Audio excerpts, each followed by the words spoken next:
ఈ మధ్యన కొన్ని సోషల్ మీడియాలో, టీవీ ఛానళ్ళలో, పేపర్లలో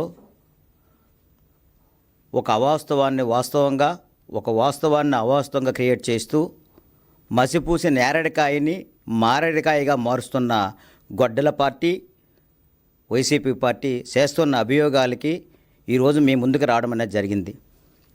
వాస్తవాలు వేరు, అవాస్తవాలు వేరు. ఎప్పుడో 20 నెలల కిందట జరిగిన యాక్సిడెంట్ని తీసుకొని ఈరోజు ఈ మధ్యన పలాసలో జరిగిన సిదిరి అప్పలరాజు గారు కుమారుడు ఒక బైక్ యాక్సిడెంట్లో దానయ్య అనే వ్యక్తిని ఢీకొట్టి, నైట్ టైం ఢీకొట్టి దాన్ని మార్పిన విధానాన్ని ప్రజాస్వామ్యం ప్రజలందరూ చూస్తున్నారు. ఎలా మార్చారంటే ఆయన ఢీకొట్టి, సిదిరి అప్పలరాజు కుమారుడు ఢీకొట్టి మార్చి మళ్ళీ ఏం చేశారనంటే ఆ ప్లేస్లో వేరొకరిని సబ్మిట్ చేసి కనీసము ఢీ కొట్టిన తర్వాత కూడాను, కనీసం అట్లీస్ట్ ఏ విధంగా ఢీ కొట్టిన తర్వాత కూడాను ఆ వ్యక్తిని, దానయ్య అనే వ్యక్తిని హాస్పిటల్కి తీసుకెళ్తామనే కనీసం జ్ఞానం కూడా లేకుండా, ఆయన ఒక డాక్టర్ మళ్ళీ అప్పలరాజు గారు, తీసుకెళ్లకుండా రోడ్డు మీద విడిచిపెట్టి వెళ్ళిన వ్యక్తిత్వం అప్పలరాజు గారిది. అయితే నా కారు యాక్సిడెంట్ విషయంలో 2024 డిసెంబర్ 21వ తారీఖున మా అబ్బాయి మ్యారేజ్ కోసం కార్డులు పంపకానికి డ్రైవరు అండ్ వాళ్ళ అందరూ కలిసి వెళ్తుండగా కొరసవాడ దగ్గర, మా ఊరంటే పెద్దసీది, నా సొంత గ్రామం నుంచి పెద్దసీది నుంచి పాతపట్నం వెళ్తుండగా మధ్యలో 2-3 కిలోమీటర్స్ మధ్యలో ఉంటుంది. వెళ్తుండగా కొరసవాడ దగ్గర ఒక యాక్సిడెంట్ జరిగింది అన్ఎక్స్పెక్టెడ్గా, దురదృష్టవశాత్తు. మధ్యాహ్నం 12 గంటలకి, అంటే 12 గంటలకు మా ఊర్లో బయలుదేరి వాళ్ళు వెళ్తుండగా ఈ యాక్సిడెంట్ అనేది జరగడం అనేది జరిగింది. అయితే యాక్సిడెంట్ జరిగిన ఎక్కడి నుంచి వచ్చారు, వాళ్ళు ఎలా వచ్చారు, ఏమయ్యారనే విషయం తెలుసుకోకుండా తప్పుడు అభియోగాలు పెట్టడం అనేది జరుగుతుంది. మన్యం జిల్లా దగ్గర నుంచి డిసెంబర్ 23వ తారీఖున వాళ్ళ తోల కుటుంబ సభ్యులు ఎవరో పాతపట్నంలో చనిపోతే నైట్ టైం వాళ్ళు ఆటోలో రావడం అనేది జరిగింది. వాళ్ళ డెడ్ బాడీ దహన కార్యక్రమాలు జరిగిన తర్వాత మన్యం జిల్లా నుంచి వచ్చిన వాళ్ళు మళ్ళీ రిటర్న్ ప్రయాణం మేము డిసెంబర్ 24వ తారీఖు 12-1 గంట మధ్యన వాళ్ళు స్టార్ట్ అవ్వడం అనేది జరిగింది. అయితే ఈ కారు ఏదైతే మా అబ్బాయిను, ఎవరైతే డ్రైవర్, వీళ్ళందరూ పెళ్లి కార్డులు పంపిణీ కార్యక్రమంలో వెళ్తున్నారో ఆ కారు ఎదురవ్వడం వల్లేమో అన్ఎక్స్పెక్టెడ్గా వీళ్ళు లెఫ్ట్ సైడ్ నుంచే వెళ్తున్నారు, వాళ్ళు వచ్చి రైట్ సైడ్ వచ్చి గుద్దారు వీళ్ళకి. యాక్సిడెంట్ జరిగింది. మధ్యాహ్నం 1 గంట ఇప్పుడు యాక్సిడెంట్ జరిగిన తర్వాత వెంటనే అక్కడ డ్రైవరు వెంటనే దిగి వాళ్ళకి అంబులెన్స్ 108కి మేమే ఫోన్ చేసాం. అంబులెన్స్ కూడా మాకు వెంటనే మా ఆఫీస్ అక్కడ ఎంత దూరం ఉండదు, 3 km డిస్టెన్స్లో ఉంటుంది. మా స్టాఫ్, మా పిఏలు అందరూ వచ్చి 108కి ఫోన్ చేసి ఇమీడియట్గా వాళ్ళని హాస్పిటల్కి తీసుకెళ్ళడం అనేది జరిగింది. ఎక్కడికి? శ్రీకాకుళం రిమ్స్ హాస్పిటల్కి. ఇది వాస్తవం, ఇది రిమ్స్ హాస్పిటల్ జరిగింది. అది నాకు తెలిసిన వెంటనే నేను కూడా ఇమీడియట్గా హాస్పిటల్కి వెళ్ళి చెత్తగాతులకు పరామర్శ చేసి డాక్టర్లని పిలిపించి ప్రాబ్లం అడిగి, ఏమి జరిగింది ఆ ప్రాబ్లం అడిగి అసలు దీన్ని రెట్టిఫై కోసం, వాళ్ళ హెల్త్ సమాచారం కోసం నేను కనుగొనడం జరిగింది. అది జరిగిన తర్వాత వాస్తవంగా ప్రజలందరూ చూస్తున్నారు. మాది యాక్సిడెంట్ జరిగేది మాత్రం మధ్యాహ్నం 12-1 గంట మధ్యన జరిగితే, అక్కడేమో ఇక్కడ జరిగిన విషయాలన్నీ ప్రజలందరూ ఉన్నారు. ఊరు మధ్యలో కొరసవాడ దగ్గర జరిగింది. ప్రజలందరూ చూశారు ఎవరు యాక్సిడెంట్ చేశారన్నది, ఎవరు తప్పు అనేది కూడా ప్రజలందరూ చూశారు. అంటే ఇన్వెస్టిగేషన్ కూడా జరిగింది. అది జరిగిన తర్వాత అక్కడికి వెళ్ళిన తర్వాత నేనే దగ్గరుండి వాళ్ళందరినీ కూడా హాస్పిటల్కి తీసుకెళ్ళిన తర్వాత అడ్మిట్ చేసిన తర్వాత దానిలో ఒక ఆయనేమో భోగయ్య అనే వ్యక్తి ఏమో ఆయనకి హెల్త్ ప్రాబ్లం ఉంది, ఆయనకి ఆటో ప్రాబ్లం అయిందని చెప్తే డాక్టర్లా పిలిచి 5 ఉంటే ఆ ఆటోలో ఆ డాక్టర్ ఈయన కొద్ది సీరియస్గా ఉందంటే నేనే రిమ్స్ హాస్పిటల్, గవర్నమెంట్ హాస్పిటల్ నుంచి మెడికవర్ హాస్పిటల్కి, కార్పొరేట్ హాస్పిటల్కి మార్చడం అనేది జరిగింది. తప్పుడు అభియోగాలు చెప్తున్నారు అందరూ. అందుకోసమే ఈరోజు మీ మీడియా ముందుకు రావడం అనేది జరిగింది. కార్పొరేట్ హాస్పిటల్కి జరిగింది. నేను ముందు రిమ్స్ హాస్పిటల్కి వెళ్ళి ఒకసారి చూసుకోండి, ఒకసారి అందరూ కూడా ప్రజలందరూ తెలియజేస్తున్నాను. రిమ్స్ హాస్పిటల్కి వెళ్ళి జాయిన్ చేసిన తర్వాత ఎవరైతే క్షతగాత్రులు ఉన్నారో వాళ్ళ తారుగా ఆరోగ్యాన్ని, వాళ్ళ సమస్యల్ని, ఏమైనా సమస్య తీవ్రంగా ఉంటుందా లేదని డాక్టర్ని, అక్కడ ఉన్న సూపరింటెండెంట్ని అందరినీ పిలిపించి, ఇదిగో నేను ప్రతి ఒక్క పేషెంట్ ఎవరైతే 5 ఉన్నారో 5 దగ్గర కూడాను వెళ్ళి వాళ్ళందరితో మాట్లాడడం అనేది జరిగింది. వాళ్ళందరూ కూడా చూడండి ఒకసారి, డాక్టర్లతో కూడా మాట్లాడడం అనేది ఈ పేజీలో ఉంది. అందరితో మాట్లాడిన తర్వాత ఏమో అక్కడ డాక్టర్ గారు వచ్చి, మెయిన్ డాక్టర్ గారు వచ్చి ఒక విషయం నాకు చెప్పారు. ఎవరైతే ఈ భోగయ్య అనే వ్యక్తి ఉన్నారో ఆయన హెల్త్ ముందే హార్ట్ ప్రాబ్లం ఉంది, ఆయన హెల్త్ ప్రాబ్లం ఉంది, ఆయన పల్స్ డౌన్గా ఉందని నాకు చెప్పితే ఇమీడియట్లీగా నేనే అదే 21వ తారీఖున మధ్యాహ్నము, అంటే నైట్ టైం ఏమో వెంటనే ఇమీడియట్లుగా 2024 డిసెంబర్ 21వ తారీఖున రిమ్స్ హాస్పిటల్ జాయిన్ చేసిన తర్వాత ఆయన ఆరోగ్యం బాగోలేదు కండిషన్ అంటే నేను వెంటనే రిమ్స్ హాస్పిటల్కి మాత్రం మార్చాను. ఇదిగోండి డేటు టైంతో సహా రిమ్స్ దీని నుంచి ఎక్కడికి మార్చాను, మెడికవర్ హాస్పిటల్కి మార్చాను. అంటే ఒక కార్పొరేట్ హాస్పిటల్ మార్చాను. మెడికవర్ హాస్పిటల్ అని మీ అందరికీ తెలిసిన విషయం. మారుస్తూ ఆయనకి స్పెషల్ ట్రీట్మెంట్ ఇస్తూ ఇదిగోండి లక్షలాది రూపాయలు, ఇదిగోండి లక్షలాది రూపాయలు మెడికవర్ బిల్స్ ఉన్నాయి ఇక్కడ, లక్షలాది రూపాయలు ఆయనకి ట్రీట్మెంట్ చేయించాను. ఇదిగోండి చూడండి అన్ని బిల్స్ ఆయనవే. మొత్తం లక్షలాది రూపాయలు ట్రీట్మెంట్ చేయిస్తూ దురదృష్టవశాత్తు యాక్సిడెంట్ జరగడం ఒక దురదృష్టవశాత్తు జరిగింది. మా ఇంట్లో పెళ్లి జరుగుతుండగా మా ఇంట్లో కూడా అదొక దురదృష్టవశాత్తు, పాపం వాళ్ళ ఇంట్లో కూడా మంచి వాళ్ళు, మంచి కుటుంబం, వాళ్ళ ఫ్యామిలీలో ఒక దురదృష్టవశాత్తు ఆయన 4 రోజులు హాస్పిటల్లో ట్రీట్మెంట్ తీసుకుంటూ చనిపోయారు ఈ భోగయ్య అనే వ్యక్తి. చనిపోయిన తర్వాత మేము అందరం కూర్చొని మాట్లాడిన తర్వాత ఏమైందంటే మొత్తం ట్రీట్మెంట్ నుంచి తెచ్చిన నుంచి అన్ని ఖర్చులు మేమే భరించాం. అదే కాకుండా ఇన్సూరెన్స్ కాలం తక్కువ వస్తుందని అందరూ పెద్దలందరూ కూర్చొని ఇన్సూరెన్స్ రావడానికి టైం పడుతుంది, కుటుంబ పెద్దను కోల్పోయాము, మీరు ఏదైనా ఆర్థిక సాయం చేయండి అంటే తప్పనిసరిగా నేను చేస్తానని చెప్పి 5 లక్షల రూపాయలు నేను ఆ రోజు మాట ఇవ్వడం అనేది జరిగింది. అంటే ఇన్సూరెన్స్ డబ్బులు మాత్రం నేను అంటే వాళ్ళలాగా మీకు ఒక విషయం చెప్పాలి, సిదిరి అప్పలరాజు కానీ జగన్మోహన్ రెడ్డి గారు కానీ నేను ఎప్పుడూ రోడ్డు మీద క్షతగాత్రుని విడిచిపెట్టి వెళ్ళడం అనేది ఈ తెలుగుదేశం పార్టీకి ఎప్పుడూ లేదు, మాకు కూడా లేదు. ఒక సామాన్యమైన కుటుంబం నుంచి, ఒక బడుగు బలహీన వర్గాల కుటుంబం నుంచి పుట్టిన వ్యక్తిని నేను, కష్టాలు తెలిసిన వ్యక్తిని నేను, అలాంటి వ్యక్తిని నేను. కానీ అక్కడ పలాసలో ఏం జరిగింది, యాక్సిడెంట్ జరిగిన తర్వాత క్షతగాత్రుడు రోడ్డు మీద ఉంటే తన కొడుకును తప్పించడానికి అప్పలరాజు గారు చేసిన పని ఏంటి, సాక్షులు తారుమారు చేస్తూ తన కొడుకును మార్చడం అనేది జరిగింది. రాత్రి ప్రత్యక్షంగా అందరూ చూశారు. మీరు ఒక డాక్టర్ అయి ఉండి మీరు ఆయన కావాలంటే రోడ్డు మీద పడి ఉన్న దెబ్బలు తగిలిన ఆయన వ్యక్తిని, దానయ్య అనే వ్యక్తిని మీరు కాపాడగలరు. మీరు ఎందుకు కాపాడలేకపోయారు? మీరు ఒక డాక్టర్ కదా. కానీ నీకు కొడుకు వల్ల తప్పుడు సాక్ష్యాలు చేయడం వల్ల అది జరిగింది. మీ వైసీపీ వాళ్ళకి అందరికీ ఒక అలవాటు అయిపోయింది, మీ గొడ్డల పార్టీ వాళ్ళందరికీ అలవాటు అయిపోయింది హిట్ అండ్ రన్. మీరు ఒలింపిక్స్లో మీరు పార్టిసిపేట్ చేస్తే మొత్తము ప్రపంచంలో మీరే ఫస్ట్ వస్తారు హిట్ అండ్ రన్ విషయంలో. అంటే మీరు అక్కడిని నడి రోడ్డు మీద విడిచిపెట్టేసి వెళ్ళిపోతే పాప మా అమ్మాయికుడు పశువుల కాపులు చనిపోవడం అనేది జరిగింది. ఇక్కడ యాక్సిడెంట్ జరిగిన వెంటనే మేము ఇమ్మీడియట్గా హాస్పిటల్ తీసుకెళ్ళడం అనేది జరిగింది, అంబులెన్స్కి ఇన్ఫర్మేషన్ చేయడం జరిగింది, నేను హాస్పిటల్కి వెళ్ళడం అనేది జరిగింది, ఎవరైతే క్షతగాత్రులు ఉన్నారో క్షేమ సమాచారం తెలుసుకోవడం జరిగింది. నేను మాత్రము మళ్ళీ ఎవరైతే కొద్దిగా ఆరోగ్యం సీరియస్గా ఉందో ఆయన తీసుకెళ్ళి కార్పొరేట్ హాస్పిటల్లో జాయిన్ చేయడం జరిగింది. దీనికి వ్యత్యాసం ప్రజలారా ఒకసారి గుర్తించండి, మీడియా మిత్రులారా ఒకసారి ఆలోచించండి అందరూ. ఎందుకంటే నేను ఇక్కడ ఒక వ్యక్తిని, నాకు చాలా విషయం అనమాట, మేమేం తప్పులు చేసినా మా చంద్రబాబు నాయుడు గారు ఒప్పుకోరు, మమ్మల్ని శిక్షిస్తారు. రెండోది, ఒక సామాన్యమైన కుటుంబం నుంచి వచ్చిన వ్యక్తి, మీకు మాకు వేరియేషన్ ఇదే. మొన్న అప్పలరాజు గారి భార్య ఒక మాట అన్నారు, నా కొడుకు ఒక న్యాయమా, పాతపట్నం ఎమ్మెల్యే గారి తాలూకా కారు యాక్సిడెంట్కి ఒక న్యాయమా అని అడిగారు.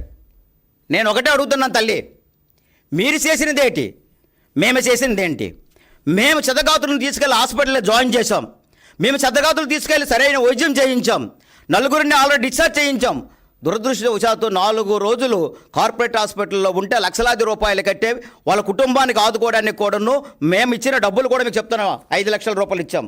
మొన్న ఒక మీడియాలో వచ్చింది, మీరు అందరూ చూశారు, మీడియాలో పేపర్లో వచ్చింది, క్షతగాత్రుల వాళ్ళందరికీ ఎవరైతే యాక్సిడెంట్లు ఉన్నారో బాధ్యతలకి 5 లక్షల రూపాయలు ఇస్తామన్నారు. మామిడి గోవిందరావు గారు ఇవ్వలేదు. అదే కాకుండా ఒక ఉద్యోగం ఇస్తామన్నారు.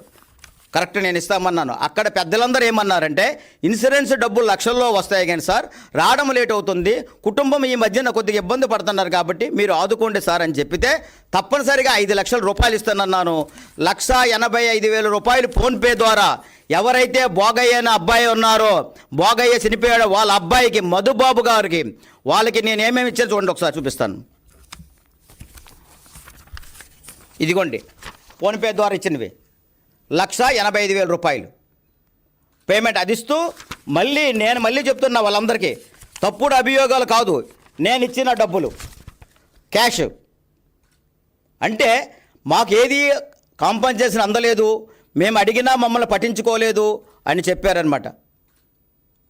అయితే నేను ఒక విషయం చెప్తాను, ఒక సామాన్యుడిని, ఒక వ్యవసాయ కూలీ ఫ్యామిలీ నుంచి వచ్చిన వ్యక్తిని, నాలాంటి వ్యక్తికి ఎమ్మెల్యే చేసినారు పాతపట్నం నియోజకవర్గ ప్రజలు. ఒక్క పిలుపు, చంద్రబాబు నాయుడు గారు వచ్చి ఒక సామాన్యుడు టికెట్ ఇస్తున్నాను మీరు గెలిపించుకోండి రండి అంటే నన్ను గెలిపించారు. దానికి కారణం నేను చేస్తున్న సేవా కార్యక్రమాలు. నాలాంటి కుటుంబాలు, ఒక బడుగు బలహీన వర్గాల నుంచి వచ్చిన వ్యక్తిను, కష్టం తెలిసిన వ్యక్తిను. అందుకే నేను ఎవరికైతే శతగాతులు ఉన్నారో హాస్పిటల్లో జాయిన్ చేయడం కానీ, వాళ్ళకి ఆర్థికంగా ఆదుకోవడం కానీ ఇవన్నీ నేను చేసుకొని వచ్చాను. కానీ మొన్న ఒక మీడియాలో వచ్చిన దాన్ని నాకు చాలా బాధ అనిపించింది. నన్ను, నా పార్టీని మాట్లాడడం అనేది పద్ధతి కాదు. నన్ను అనండి, తెలుగుదేశం పార్టీ నిప్పులాంటి పార్టీ, మా నాయకులు నిప్పులాంటి నాయకులు.